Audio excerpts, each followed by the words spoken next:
Hello, everybody. We're here with Alexandru Borcescu, writer, director, and producer of the upcoming independent film Sex Before Church, a genre bending art house film about a fatalistic poet and quirky painter that fall in love, but all is not what it seems. With principal photography having wrapped up, Borchescu and team have launched a Kickstarter to help fund the post production to really make the movie reflect their vision. Welcome to Cinematic Anarchy. We are happy to have you here and talk about your film. Yeah, hi. You got my last name surprisingly right, so that's a good start. That's Yeah, great. yeah. We're definitely off to a good start. Names are important, and thinking about names, the title of the film, Sex Before Church, is pretty Yeah. evocative. Tell us about the origin of that. So just the origin of the title. Yeah. It just well, first of all, it just works when it comes to marketing. It's short, it's eye catching, but yeah, it perfectly captures the whole symbolism behind the film, which is and the narrative, which is quite complex. I'm even struggling when people ask me, to give a synopsis. But I think the title does a good job to ease you into what to expect. There's a little bit of shocking images, and but the narrative is there. So that is like the church part. That's like the more the more like the philosophy behind the whole thing. Yeah.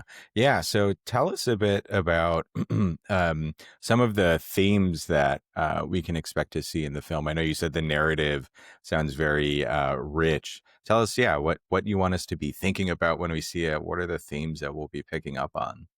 So so that's the thing. I did it all like completely independent, and I didn't try to fit in a box. And when you do that, you get a quite a unique combination. So it has horror elements. We have even like straight up shocking body horror stuff in it. We even have a stand-up comedy scene. We have dark humor. We have some sensual nude scenes, tasteful, nothing forced. So it's hard to say that it fits in some kind of genre. I like to call it art house, but you can also just call it a drama thriller with more like experimental elements. Yeah, that would be it. But it has something for everyone, basically. Yeah, It's kind of why I Yeah. like independent cinema, and nothing should just yeah. completely fit into one box. I like, Hmm. yeah, and I watched the trailer several times before we even started today, just because I was trying to Hmm. kind of get a feel for what the film was about, and I got the feeling that it's just sort of something that it, You have to it's a see to understand. definitely I got it something in the vein of like an A24 kind of film, something that definitely has a unique artistic style to it.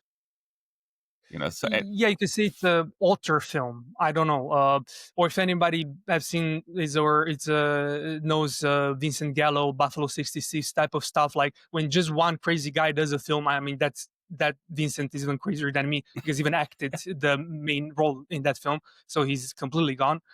You just get a unique combination, just like with that one. It's a comedy, it's a drama, it's shocking, has experimental elements. So yeah, it's hard to describe, but in a good way, I think. So you have the two lead actors for your film. How did those actors sort of shape the personality of the characters in your story? Oh yeah, in like completely different ways and rhythms. In the way that I didn't even have like a first draft of the script completed when I posted a casting call very very early because I need this I have this need to give like a face to my characters. It's easier for me to build the script around. So I posted like the casting call before having anything, and I saw this guy Niels Nadolny. He's German, that ended up to be the main actor. And I saw his profile on the casting website, and I was like, okay, I'm gonna message him tomorrow. It was very late, and actually he messaged me during the night, so it was like, yeah, meant to be type of moment. And that was 8 months before we started filming. And yeah, we started the character build. He flew in to Barcelona, where we initially started to build it up. And yeah, we just went to do the script and start building it, and watching Matthew McConaughey in True Detective. That was like a big inspiration for the level of intensity that I wanted. But anyway, fast forward to the other part of the film. Josephine Winkler, the girl, the co-star, the other main character. There's only two of them. Yeah. The opposite way. We just found her. We just keep casting potential female actors for the second part of the film, and just couldn't find it. And we found it like we found her a month and a half before starting shooting. So just in time to get a little more than a full month of like live rehearsals on yeah, so that worked out. And you said, yeah. So Niels, there was because no one, the main character that he played is quite complex. So I couldn't find just straight away somebody who's just completely gone like that. I would Yeah. have to go and search like in a mental asylum or something. But the girl, I just needed like this quirky, funny, young female artist type of stuff. So yeah, she fitted. She didn't need too much preparation. She was just all there already. So yeah. Yeah, and if I remember right from your Kickstarter campaign, you talked about how you had an original actor for Sarah, but they eventually dropped out. Boy. And I'm curious to hear about that experience and how you're able to push through that kind of setback or any setback when it comes to filmmaking. That's the thing. I was trying to avoid going into the story again, but let's do it. I mean, it's good. It's entertaining. So, as I mentioned, I tried to do the film around Barcelona, Spain, first of all, and we couldn't get this going. Also, that economic zone is higher for when it comes to films costs. So maybe that was why no one was taking me seriously when I was telling them Mm, about the budget I had. And eventually, we also kept casting and rehearsing with Niels. And eventually, we flew in this theater Greek actress from Athens, and yeah, she was great chemistry, all that. And she was like, if you guys can get anything going here, come to Athens. I have some contacts. She's pretty big here, in like the theater scene. So yeah, after not even a month, I just packed everything and just moved to Athens. Completely different yeah. city, never been before, have no idea about the language, still don't. um and she just completely ghosted me. So that was cool. But that was kind of the first I don't know, piece of luck, whatever you want to call it, because it just ended up working for me. I mean, I did my film here. I found the perfect team here. So her doing that was a huge blessing. So Yeah. no hard feelings. So, but yeah, that was that's that part of the production story, the pre-production. Yeah. Yeah, definitely sounds like a challenge. Um, So in the Kickstarter campaign, you also mentioned that, after a life event that you experienced that sort of changed everything for you, you put some of the shattered pieces of yourself into this story. I'm interested to hear, like, what are some of the challenges or experiences of making such a personal film? How has that been for you? Well, I mean, the main character, the guy doesn't have a name in the film. In the script, his name as A. My name is Alex, so you can put that together. Who he's supposed to be, and yeah, this is just going. I don't want to go too much in like the personal stuff. It's not that interesting, anyways. Um, but this is just part of my set of principles when it comes to filmmaking, and that is, if you want your film to stand by itself, you need to have something to put behind it as a force and energy. So use what you have. If you have some kind of trauma, that also means you intimately are aware of that type of energy, so you know how to represent it. If if I'm gonna try to make a Spike Lee film, it probably is not gonna work. So Right. that's why use what you have when it comes to especially energy, and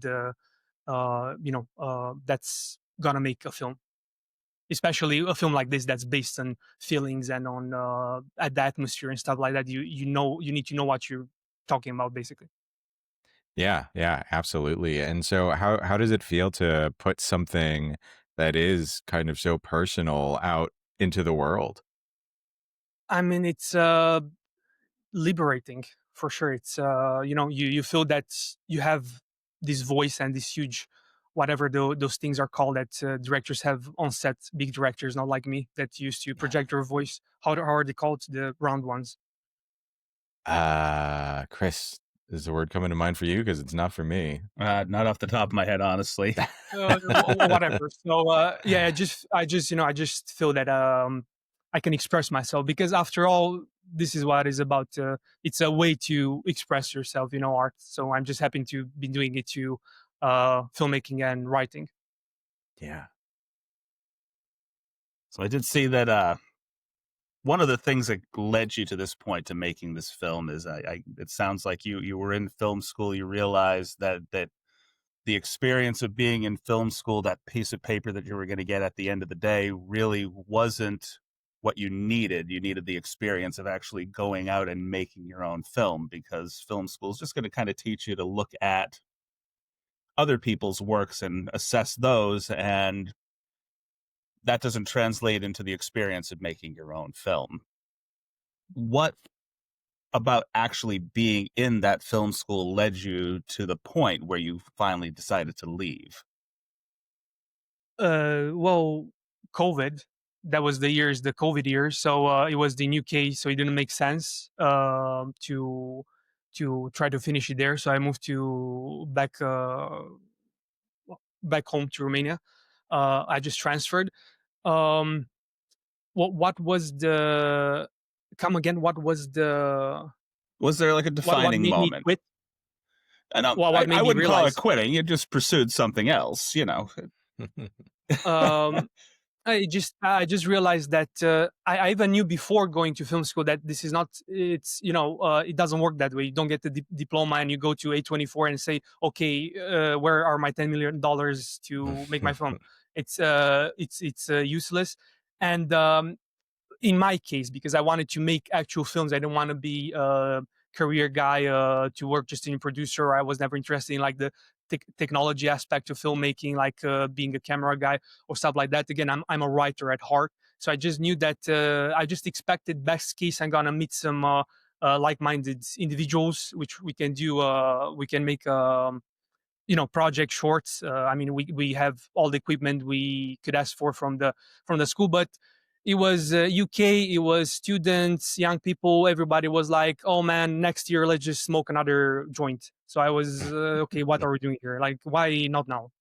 And next year was COVID, so I was kind of yeah. I kind of had a feeling that nothing much was gonna happen. So yeah, that was my film school experience. And that's why if you guys see one of our rewards is like I'm actually trying to be a film school. I'm often like a mentorship, and this is the thing, like, okay, I can we can do like one-on-one discussions, and I can help you get your idea to a script and then your script to the first shooting day and stuff like that. But I'm also offering what they don't, which is a guarantee spot, like a production role, all expenses paid in my next film, which is, that's the whole objective to go to film school. And that's where you learn everything, basically. Like in everything in life, you learn by doing it. So yeah, that's one of the cool ideas I had for this campaign. Yeah.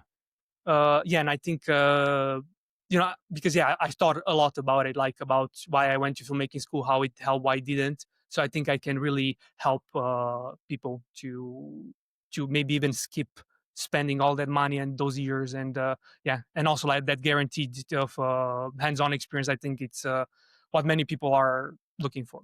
But yeah, enough Yeah. with the plugs. Enough with the Yeah, that kind of mentorship is really helpful, and it's great to, get other young filmmakers, through the process that you've been in writing the script, filming.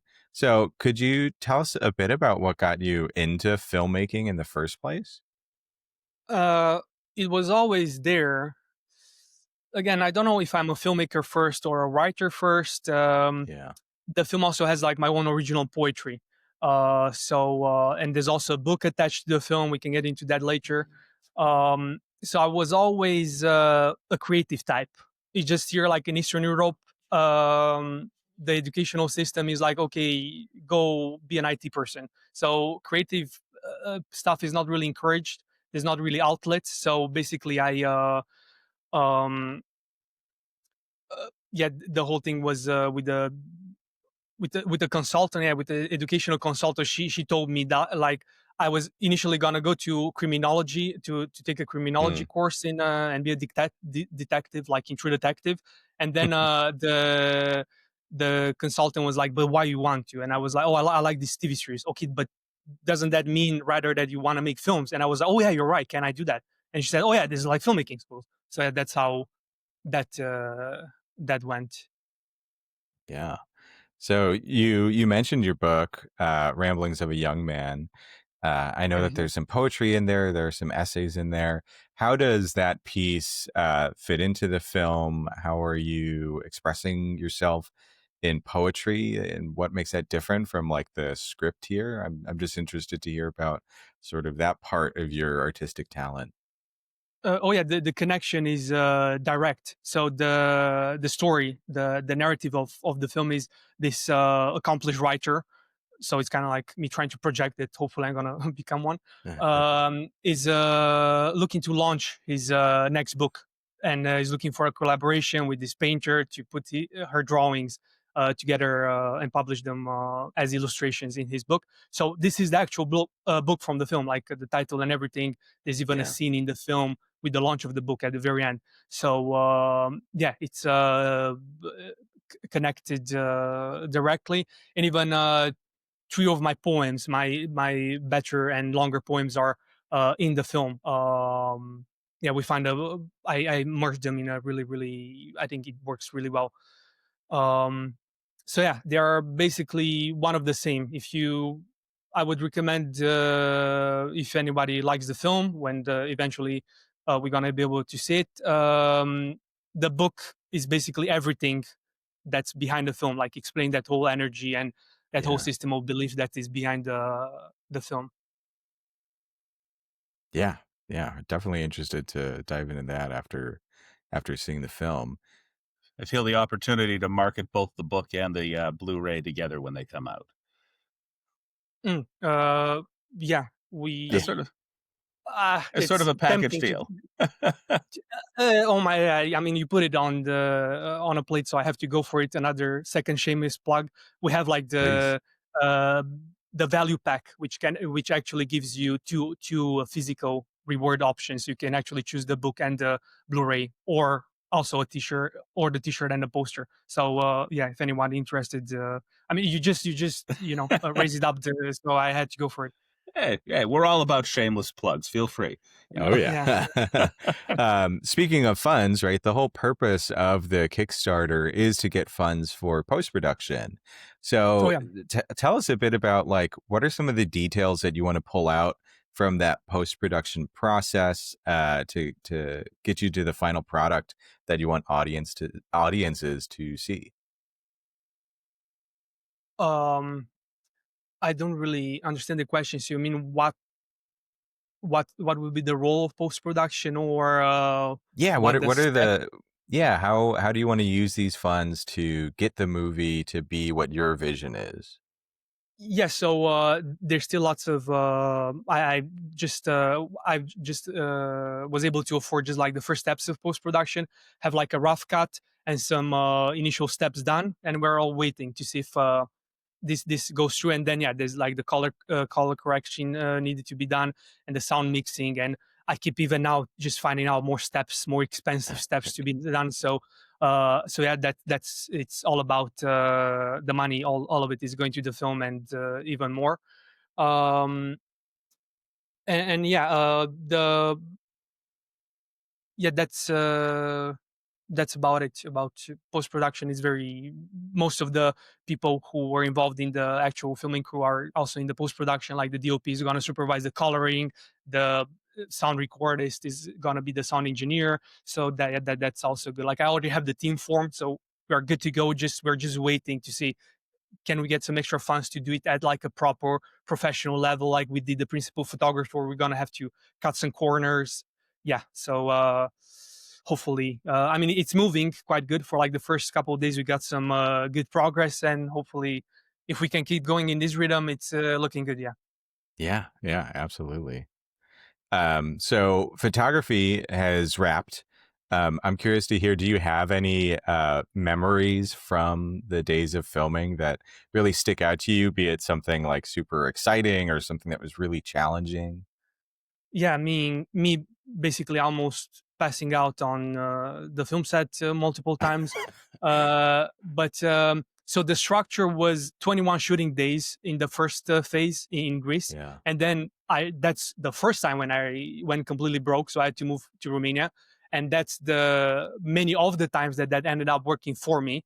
Because Yeah. if you guys see the very end of the teaser, there's some nature shots with kids and stuff that I couldn't I couldn't do that in Greece because huge forest fires here. Like you can find Hmm. a, decent older forest here, but back home in north of Romania, from where I'm from, it's full of forest and mountains. So yeah, that worked for me. I could get like amazing shots and even combine our like traditional um, motives and visuals in the end, like with the blue house and stuff like that, and religious symbolism. Um, yeah, so it was about 25 days total, and it was all about working with professionals. Like I was just talking yesterday with a guy who does kind of B horror films, and he said Yeah. that last week he flew to another state, Illinois or whatever, and Hmm. during the flight, the director texted him that, hey, our main actor dropped out. So yeah, I just happened that was the biggest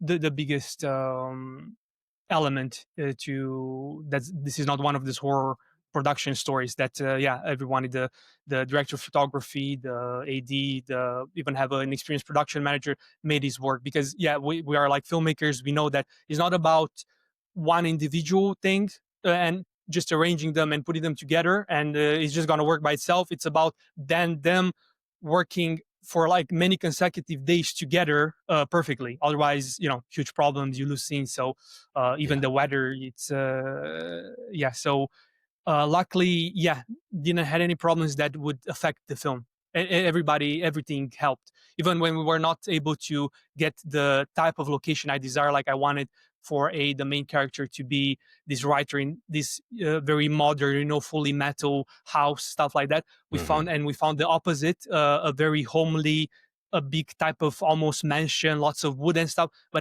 that ended up working for me. Had like this amazing library that I think we can see in the teaser, if not in the Yeah. other materials. So yeah, I don't know. Am I delusional or everything worked for me? I'm not sure, but it just seems that way. I mean, the film works. I don't have any traumas from the film, so I Right. think I'm good. Yeah, that I sounds think like it's a success. All fell into yeah, place pretty easily, yeah, right? yeah. Well, not easily, but yeah. Right. Uh, I'm sure there were yeah, I many don't know about challenges. Mhm. So you kind of, as you were moving around to these different locations, you managed to piece together a crew. What was that like? How did you go about finding these people? I'm gonna say something new. Luck. No, it's Yeah. not. It's just again luck. So yeah, the story with that again, I tried to do this in two different countries. Even no success in Barcelona, probably because of the budget. Like things there are just more expensive, with like 30 to 40%, I would guess. Yeah. So maybe that was the reason. And then I moved here and started to try to build out groups. By having zero contacts, not even knowing the language, like not even having anyone to message, like just literally a stranger. Um, and yeah, I keep trying. I keep finding collaborators. They keep falling out. I keep finding a director of photography. He kept inviting to do commercials, and he was like, "Who cares about art? I'm going to make money." So yeah, I Hmm. keep doing that. And then yeah, I was about to consider maybe I should go home, put this on hold. Which usually, if you do that, it never happens after that, because then the next hurdle gets in the way, and so on and so forth. And I don't even really remember, but just like the AD came in the picture and he was like, I know a DOP, and the DOP, okay, Yeah. I know a production manager, and the DOP, okay, I know gaffers and all that. So it just literally built by itself, like just materialized, Yeah. Kind of by snowballed. yeah. So looking towards the Um, future just a little bit, you're going through post production. Once you're Hmm. finally through, things out and end up going out into the festivals. You have your Blu-ray out there eventually. What are you hoping to have people think when they see your film? So what do you want them to think or feel? I want them to be like, give this guy more money to make more films. That's I want all of them to tell this to producers and stuff like that, or producers to say that directly. But yeah, joking aside, that's my main goal, to make more films. I'm not motivated by material games or anything. I just want to make my next film, and I don't, I think I mentioned this. I want to make I mentioned this before starting. I want to do it in US. I have like this Midwest story set in that area Yeah. that I have some cool. I know I don't sound like a guy who knows, who understands American culture, but trust me, I do, and I think I can pull it off. Like kind of like a drug story, Requiem for a Dream, with that very isolated element Yeah. in those towns there. It really inspires me and it obsessing me for like 2 or 3 years now. So that's what I would like to do next. But obviously, if I'm gonna take any chance. If there's a producer gonna be, "Oh, okay, I can get you something, but you're gonna have to do it in a different place." I have like eight script ideas that Yeah. can work in any areas. Which yeah, that's why I use this downtime for, before the first principal photography to the second, and then to the second to this point, which was like about 3 years. Ideas kept popping out, and I keep letting them develop, and I kept writing. So yeah, I don't. It's the downtime was good. It was very productive. Yeah. Yeah. As a native Midwesterner myself, I'm pulling for Hmm. that idea. I can't wait to see Oh, what goes on there. you know about the American football type of Uh, Midwest emo. oh, I know Yeah, about Midwest that's emo. yeah, that's the type of element I also want to pull in, and I think it's Yeah. underused. The location, the area, and the type of music. It has a very strong fan base. So I think those Yeah. elements combined, the main character is one of a lead in a band like that, Yeah. and there's a love story, and then some drugs, and yeah, I think I can make something with those elements. And I I'm just think it's sold. underrepresented and underused. Yeah, we can talk about it. I'm looking for partners. I even started to build a community that's based there to help maybe with location scouting, and soon Yeah, maybe put some materials together. So yeah, we can keep in touch for sure. Yeah. that's awesome. Speaking of music, I know that in the campaign you said, when you started to write this, the song Someday by The Strokes was kind of in your head. And that song, it has some elements of nostalgia. It has some elements of like doomed relationship. What brought that song into mind for you? How influential was it on the story? How do you want to incorporate it? Tell us a bit about that. When it comes to the narrative, it's not like a huge part. It can be replaced, but otherwise, it's just like Neil's, just fitting perfectly in the character. And it's just like the title that fits perfectly. It's just something that it's gonna be hard to replace if it's not gonna happen. So because I expect to be expensive, whatever. But yeah, it just represents exactly the scenes that I want to use it on top of, which are this part of the film where it's right before the storm starting to come. So it's also it's funny. The song is funny, jovial, but also has like kind of this nostalgic element, foreshadowing maybe a little bit. So it just fits perfectly on the montage I want to put it on. So yeah, hopefully I can get the right somehow. Yeah. Is there anything about your film that we haven't asked you that you would have wanted us to ask you during this interview? Um, Any points you wanted to touch on that we didn't quite reach out to you about yet? I mean, we covered the Kickstarter about the film. I mean, we could talk for days. It's the production story and what's behind it and stuff like that. Um, yeah, I mean, that's about it. Learn a lot from it. That's why, again, I'm motivated, and I think I can offer values to other people, to the mentorship. But again, not anybody can reach out to me, ask questions, and I can take a look at your project and give my best advice and stuff like that. Um, yeah, I mean, I'm kind of in the flow of answering questions, so kind of hard to think about yeah, what we haven't covered. Yeah. Kind So, of hard to go conversation and I don't know, find a gap, you know. Yeah, I put you on the Great. spot. Right? Mm. Well, so I did notice that one of the rewards, one of the reward tiers was getting to see the movie earlier than most other people will. Tell me about what the release plans for the movie are. Are you going to try to do a festival circuit? What is planning for that looked like? I mean, yeah, going to the festival and about that, yeah, that's our uh, $24 tier. It's that's the usual pricing for that tier. Um, and yeah, it's about everybody who you know, that's also like kind of like the main motive for the whole Kickstarter.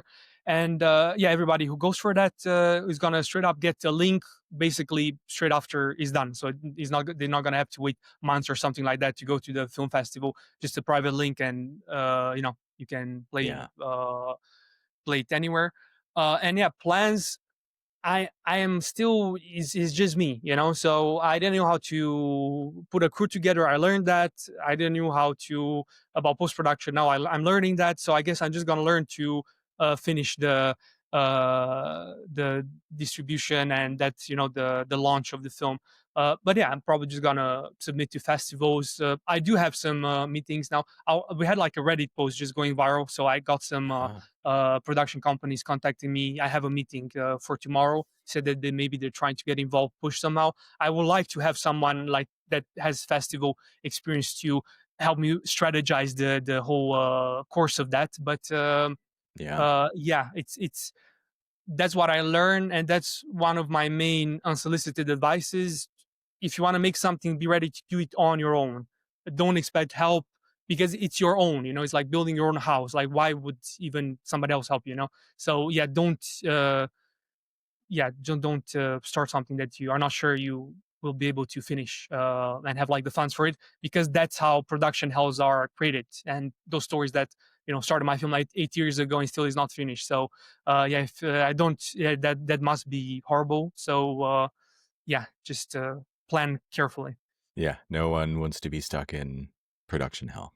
uh, Agreed. yeah, that sounds awesome. We are both super excited for the film. Chris, did you have anything else that you wanted to ask? Honestly, that kind of put on the spot question that I threw out there was sort of my closing salvo, so to speak. Just because I was just wondering if he had anything else he wanted to do to plug his film. I Right. mean, that's where we're leading anyway. If you want to go ahead and just for the listeners and the viewers at home, if you want to just go ahead and plug your Kickstarter campaign and your film to close out the episode today. Yeah, I guess we're gonna have the links in the descriptions. Our main Yes. social is Instagram, where you know, the Kickstarter is easy to find.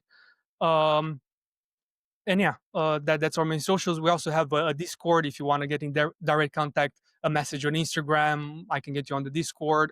So yeah, we're gonna have those links, and easy to find, straightforward. The whole objective here is the Kickstarter. Don't have other stuff to push out there. So yeah. Yeah, yeah. So check out Sex Before Church on Kickstarter. The end date for the campaign is October 13th. So let's make this happen so that we can see Alex's vision come to life for what this film can really be. I know what I'm investing in just a couple of minutes here. Thank you again, Alex, for joining us to discuss your film today, and we wish you the best of luck with all of the post production. Well, what sounds like a little bit of chaos, which we kind of like over here, anyway. Yeah, thanks for the opportunity to get myself out there. I'm not I don't have headshots, so just like the person who's helping me with the publicity, she kept saying, "Bro, you need to get your face out there. You need to give the project a face." And I was like, "Oh, maybe you can do podcast. I have an aversion to pictures." And yeah, the teaser, we have a killer teaser. Maybe we can include that or find it on Yeah. YouTube. Yeah, the teaser is maybe that's the first step for anyone. So yeah, thanks guys. Yeah.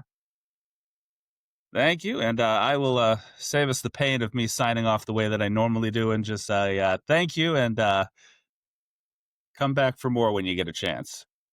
Yes. Sure.